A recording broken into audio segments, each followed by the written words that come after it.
Hey everyone, it's Alex and Jim from Radd. Yo yo! We're here today just going over the Kinetiquettes Geese Howard. This is a production sample, and what we're going to do is give Kinetiquettes feedback on what we think needs improving, if there's anything. And yeah, let's get on to it. Boom. Yeah.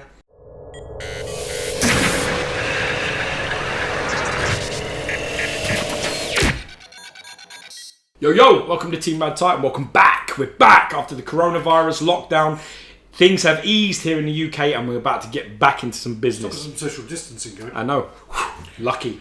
Anyway, what we're going to be doing today, like Alex says, we're going to be going over this Geese Howard. This is from the King of Fighters. We're going to give you a brief... Fatal Fury as well, yeah, Fatal Fury. We're going to be giving you a brief history on the character, and we'll be talking about, you know, the statue and going from top to bottom and telling you what we think. We're very lucky because Kinetiquettes value our opinion, and they send us production samples for us to look over and then basically give any critiques or feedback, you know, of what we think could be improved or changed, you know, as we did with the Terry. If you haven't checked out the Terry Bogard review from the same production sample, check it out because it's a really good video. So let's start with one big piece of information. When this video goes up for a short amount of time because of the coronavirus lockdown, and we were not able to do this review, and it's been sitting with us for a few weeks, and it was actually in transit for about 70 days. No, that was Terry. Oh, Terry, okay. So we weren't able to do this review anyway because we've not been able to get together. So they are actually going to open the pre-order for a very short amount of time. So if you're interested, then you'll have an opportunity to purchase it, because at this moment it actually did open and then close. So hopefully, if you like it, you can grab one. We'll put the details in the description. Yeah, be in the description below. So this is Geese Howard. This is the villainous CEO, and he's from the Fatal Fury line. Was his first appearance, I think, in Fatal Fury 1. Is Fatal Fury 1? Yeah, it's Fatal Fury, I think King of Fighters 1991. Yep. Is the first appearance of Geese Howard. He is the man who actually created the King of Fighters tournament, in which Terry and I think it's Andy Bogard, the two brothers, actually entered the competition and trying to kill him because he actually killed their father. So they're looking for revenge, and this Kinetiquettes of typical of them. It's a very movement orientated piece, very dynamic. And he's actually doing one of his special moves, which is the Gale. It's the Gale Fist, which is basically like he does a blade of wind, which comes up and cancels out any projectiles that you may be throwing at the same time, and it is mahoosive. It's almost like a real. It's almost like a real sonic boom. Yeah. Literally putting this together. I mean, this was the base. The wisp here, so the Gale Fist. All one piece? Yep. Wow. Then it was the legs, I believe, and then the body, and then the hands come off. And there's also the necklace is attached. And then you also have a couple of, I think 2 rocks that will go into place. Very good engineering though with that, because everything's seamless, which is great. I mean, especially with skinned, you know what I mean? The head, you don't want that coming off unless you're going to remove it from the sort of collar chest plate. When I saw the design of this and was told they were sending it through, I was like, okay, these parts are all going to be broken off and whatever else. And it arrived perfect. No damage at all. So that's a big thumbs up to Kinetiquettes for that. What it is there's a light up in this which is really, really strong. I've tried to take pictures of it, and again, when we do turn it on camera, I don't think it actually gets captured very well because it's too bright. LED is really bright. It comes out kind of white, and it is a real like a glowy, bluey, purpley colour. So I mean, we will turn that on a bit later on. We will go on to that. This then also joins on to the Terry. So Terry will be kind of here and comes out. One of the things I have to say is if you are ordering both of these pieces, you need a big area. This table is 120 centimeters. It's 120. Yeah. Wow. Okay. This is the exact same size as my the base of the table is exactly the same as the base of the module case. So it's a 120 by I think 60 deep, and it is longer than that. You would need Terry oversits by about easy 10 inches. I would say it will go like 150 minimum. 150, we might be wrong. We'll measure it later. We'll measure, definitely. But you're going to need a big space if you want to display this. We will actually be showing you at the end of this video. We will be putting Terry on just to give. Just sitting over there, look. He's just sitting over there. Yeah. He's smashing the ground. Going, yeah. So we're going to bring him over and we'll set it all up so that you can get to see what the actual full diorama will actually look like. But we'll start here. Let's get onto the base, working our way up. Same theme going on as the Terry piece. So it's like a cobbled street sort of situation where they're having a punch up. Having a Barney. We're having a Barney. Yeah, because I'm a London boy. Yeah. Having a Barney. Having a punch up. Having a row. Anyway, they're sort of the movement of Terry smashing the ground and Geese doing his gale fist is actually making the cobbled bricks sort of break up and move in the direction, the flow of the piece. Which is fantastic. When you've got that, even with his back foot as well, which you can see here. I'll probably take some nice shots of it. But he's wearing like them ninja socks. Yeah. You know, the ninja socks things with the Teenage Mutant Ninja Turtle toe situation. It almost looks like when you wear like flip flops with socks. Yeah, they're the only socks you can wear. It looks like you're wearing invisible flip flops. Yeah, invisible flip flops. He's got on. And he's got like a little bit of a bow situation going on the back of his heel, and his toes like dug into the ground, and it's actually moving the ground underneath him through the force. And then, funny enough, going up through that leg, I can see right up into sort of just above the calf area. So you've got like his, nothing's hidden past this point, so that's pretty cool. You get to see like the skin, the shading, the veins and everything that's done, the musculature of the leg, or at least the bottom part of the leg, which is cool. This is proper. Yeah, then you got his gi. So this is more like a kind of maybe like a taekwondo kind of gi with the bigger space for the legs to kick. Maybe not even that. Maybe more like. Well, he does an ancient martial art, which is called like something like Bukido or something. It's like Bushido. No, it's not Bushido. It's like it's different, similar wording, but it's not the same word. But he does an ancient martial art, and this sort of style, this sort of thing is like a grandmaster sort of outfit that he's sort of in. He's in like this. If you go into a dojo anywhere and you see a dude dressed like this, don't fuck with this guy. Don't mess with this guy, not under any circumstances. So then they say with the gi, you've got the kind of maroon on the base, the magenta. Well, no, magenta's more like a... You sexy word in colours. That was my... That's nice, word. Magenta. Is that your safe word? And you got like the pleats coming around here. You got the heavy texture here. Done really, really, really well. Done well. Then you go up into the belt. So you got a black belt wrapped around there. I think that comes off as well. Actually, I didn't say that, but yeah, the knot comes off. And then you got the white gi there as well. And again, you got all the folds, all the textures. Yeah, done really, really well. Goes up then to the kind of chest sculpt. Shading and skin tones are done really, really well, and you've got his necklace there. I'm wondering, it's probably something symbolic about it in the game, but I don't know. But yeah, it's got like a necklace there. That actually is attached when you get it. I did say to the guys that maybe that's something that they want to detach because that can easily move and called scuffing to that, which they did, I think, with like the guile and stuff like that. Of course, with we've had PCS. that the old school Akuma had that, didn't it, with the beads. They attached it to the body, and then loads of them have scuffages on the chest, which obviously they had to sort out later. One of the things as well, unboxing recently, because I got another Spider-Man, and companies like Prime One and all these other companies, they need to stop using wax paper. It really rubs the paint off, doesn't it? Yeah. Well, rubs the paint. Rubs it badly. Should never use that. Yeah, that should never have wax paper. I don't like either. I mean, I think the Prime One. We're changing subject here, but Prime One went onto the silk. They pulled it away again, didn't they? And then they went back away, and then when I got the piece with that, it's scuffed as fuck. Right, it's easy once you get your name out there and people start buying your shit willy nilly. You don't need to make the effort anymore. Yeah, it's so expensive. Anyway, so you should have it in that anyway. You definitely don't want wax paper on something like this because they're definitely going to pull that colour off there. So if you're going to do that, I'll maybe put something around the actual necklace if you decide separate to attach it just to pull it away from the body.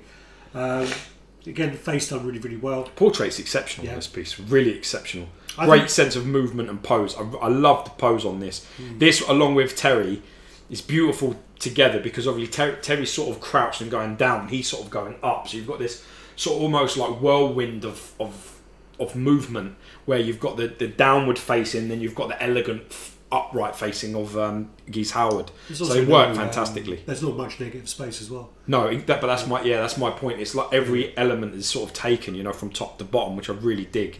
I really like the use of texturing on this, and I hope that they use that on the production piece because there is fantastic like ripples, even to the point where at the back of Geese Howard, where I've got the best view of, it looks like he needs to iron that fucking thing because it's creased. You can see creases. They've actually put creases in it, which show that in terms of sculpting, they haven't messed about with tailoring it and making it sort of look realistic, because his action, obviously, he's moving, so that it's obviously going to go back and forward. And anyone who's done any sort of ever worn a gi before knows that, you know, you can get out and it's crisp as shit. The second you start moving around in it, it looks like somebody's tied it in a knot and thrown it on the ground. Sleep in it. Yeah, exactly. So, but I really like that, and the fact that, you know, sort of got them gauntlet parts on the wrist come out, add a bit of colour, flesh tones look great, some good veinage on there. Also, the movement of the hands as well, the way that this kind of certainly that rather one. than being, I love that one. Rather than being like, you know, where you get like fingers all stuck together, I absolutely despise that one pieces. This one is actually gone, and they've got the kind of movement where they're caught in these kind of, you know. Yeah, done really well. Fingers really all sort of doing separate stuff, and they don't look like sausages either. You can see knuckles, you can see nails. It's very, very well done in terms of the hands. I really think, you know, this is another huge signal of intent from Kinetiquettes, because Terry was like a big wow moment, like whoa, you know, you've just jumped a few levels, bro. You went from, you know what I mean, you went from like sixes to sort of high sevens, eights, and some of them, I mean, like. The Ryu was close. Ryu is nice. The evil one. The difficult core scale dial. Yeah, this is still better. This is still for me. Still that's sixes and sevens. This is up there. The portrait's so much cleaner. The paint's on another planet. I just really think that this is a really clean piece.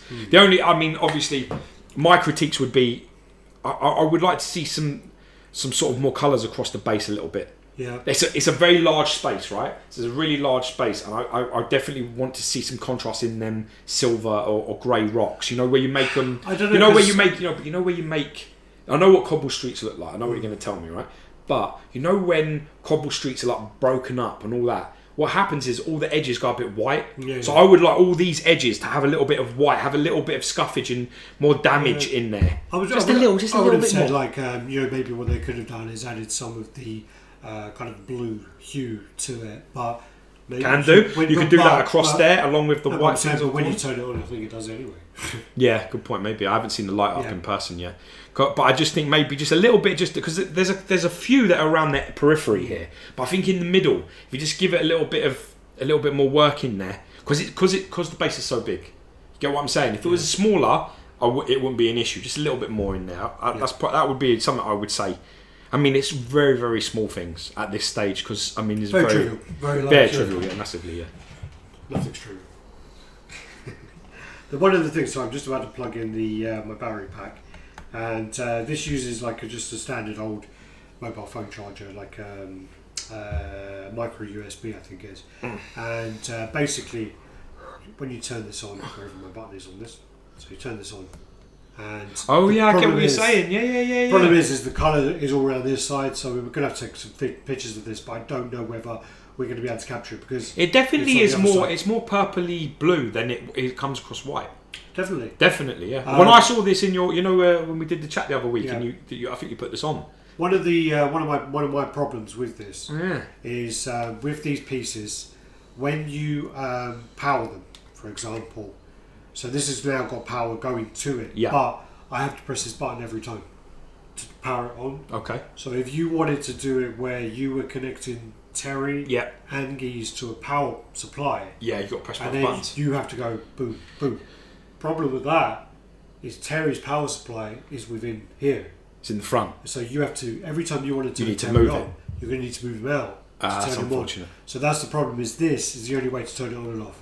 With other things, we need a remote. With other things, like if you have a power button on, then your power supply goes to it. You can turn it on and off by the power supply. Yeah, by the mains. So you can't do that with this. That's and you can't do it with Terry.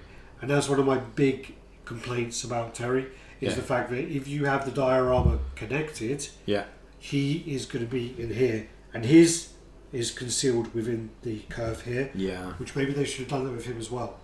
Yeah. So like then they're both. Then you have to turn them both on from the. Yeah, I got you. But the problem as well is like if you want to display him, I don't know, from this side for example, you're gonna have the wires in. Yeah. So that's a problem as well. So if you had it in the middle, you could choose which way you channel the wires out. Yeah. And then same with Terry. Yeah, I got you. But I think that what they need to do is they're going to need to do something with this base to add more of a channel, because when you put them together, you push Terry in and the actual USB cable actually gets knocked. Touched. Yeah. You got to be careful with USB cables as well, because they're very sensitive. But as I say, with Terry, you have to pull him out. So what you're basically, your advice would be to Kinetiquettes now would be, forget this thing on the outside, put the plug on the inside, so that you save from the wires, and that way you have to pull them apart anyway, so you might as well do it the same. Yeah. Otherwise, he's going to be easy to get on, and Terry's is not going to be. I would actually say, rather than this being like that kind of switch, which is a button, but it's not an on-off button, it's just a button. Mm-hmm. I would say have a switch. Yeah. And so that you turn it on and it's always on. The problem then is going to be that the switches can break over time. So you would need to have a way where, if that's a button, that stays on. Yes. So that when you then okay, so it's a button that you push and it just sticks in. It's a button that you push on this one and it goes back to the same spot. Yeah. So it's just a button. Yeah. And then when you... So if that's on, this is my thing, if that's on and I unplug it, obviously it's going to go off because there's no power. But when I put the power back... It doesn't come back on. It's not... So you need that. You need that power source to be running always if you push the button in, so that when you connect it, it instantly comes on. Yeah, I got you. Because then what you can do is you can actually have that plugged in, and you've got them remote control powers for your plugs. I have them. You can actually buy a USB hub. Yeah. So you could get I've got one up there under my TV. Yeah. You have a USB hub which has switches, so you can have them both go in there. You have one switch them on and off, and then that way both of them will come on and off at the same time. It's great because idea. of the way they've done the plug, you can't. Yeah. Unfortunately. Yeah, but they can still have time to. Not with Terry. With this, they can. Yeah. So. Not everyone's going. I mean, consider how big they are. Not everyone's going to buy the full dial. No. So it's still. Well, the thing is as well, is not everyone's going to be able. Where's to Lazy Susan? Oh, she's too lazy today. He's too heavy. She's under there. Is he too heavy? She's too big. It's too wide. Oh yeah. Also, he's up there. He's under that. Oh yeah. So what we'll do then is we will push him over, put them both together. We need to measure him also. And we'll do it at the end. We'll do it yeah. that. So what we'll do is let's do a high five and go into it that way. So alright, so we're back. And we've set up the Terry Bogard, got the Geese Howard, got them together, got them lined up. So this is basically the width you're going to need to have if you have them together. Yeah. Absolute beast. So this is a table is 120 centimeters. How far is yours off? Mine's a good 7? 12. I'm about 7. So we were saying about 150 and we'll be close to it. Yeah, we've got the noisiest bird in the garden as well, just coming out for play. How dare you talk about your woman this way? So basically, as I say, you're going to need... Well, let's get... That's good, must be. Alright, so basically, mine's about there. I would say mine's around there, which is 146. God. 146 for the combined pairing. Yeah. But I mean, if you are a King of Fighters fan, and you have space, this is a fantastic centerpiece to have. Oh, it's an amazing centerpiece, of course. Yeah. Absolutely. I mean, something about clear resin as well. I just love it. I had this set up underneath my TV. My TV is actually 140, so like not my TV. The TV cabinet's 140, so it actually fit on there quite well. Hung over just a little bit, and blocked off my TV. But they look fantastic together. They really do look fantastic together. They do. People came in, went over to it, and looked it over. So yeah, I mean, very, very, very impressive. What do we do? Should we measure geese? Yeah, I'll measure geese. We'll go from here, so I'll do it from this way. So, looking at this moment, I would say about there. That's the middle of both, right? I would say this is around 70 centimeters. That is 27 and a half, 28 inches, just for safety in terms of how wide that is, which is wide. Now, the largest point is definitely that. That's the tip of the wisp, yeah. Yeah, tip of the wisp, and that is around about 23.3 inches. So I would say, if for just safety, 60 centimeters you're going to need for height. I don't think it's the depth isn't too bad. I don't. You mean width? Because this would be width, wouldn't it? No. Well, yeah. That stone, and then from there. So I would say it's around 17. Yeah. we say it's around 17. So 17 is around 44. Yeah. So big. I think if you had them in, that going display, that's not too bad. Not together, they're oh yeah, it's serious. Serious. Great contrast of colours and textures though on this. Really, really nice. And if you don't know, Terry does end up killing Geese Howard. And sorry about that. And actually, as a result, he ends up being the guardian of his son, Geese's son. I think Rock Howard, I think it is. Yeah. He ends up taking him on. Happens in Face Off as well. Yeah, it's so strange. Weird. You definitely. One day when you get to that conversation of I'm not your dad and I killed your dad. Yeah. Wouldn't sleep too well, would you? Yeah. Be a little bit worried. Knives would start looking a little bit more. A difficult conversation to have there. Yeah, but I mean, together they look outstanding, really fantastic. And I'm really happy because I think that Geese is just as impressive as Terry is. Yeah, I thought that would be hard. I've got to be honest. I saw the pictures of Geese. I thought Terry was much. Well, I thought that as well. I thought that Terry's got so much going on. He's got so many, the contrast of colours. He's got the jeans, the white t-shirt, the red, blonde hair. And then the skin tones, and then the flames and everything kind of going on there. And then you kind of saw Geese, and you didn't have as much to put in comparison. And I thought the same kind of thing really. Yeah, I'm quite impressed with it. Very impressive, and together they look fantastic. So you have to let us know what you think. If it's something that you're interested in, remember what we said. This will be going once this review kicks on. This will be going up for a short period of time. This will be available for pre-order, so if you have missed it and you see that it's closed for the Geese Howard, you better get in there quick because it's going to be open for a short period and then it's going to be shut down again. And the numbers will be low because Kinetiquettes don't mess about with the ES, so get in there quick if you want it. Very impressive. Happy. Yep. Do the usual like, comment, subscribe, share, and also press on the bell to become part of our notification squad. Yeah, join us at our Instagram, Radd_Titan. We'll be showing pictures of this. A lot of all our collections and stuff that we find all goes up there as well, and be part of that. It's we're cracking on and get some good numbers on there. So thanks for your support. Take care. Peace out.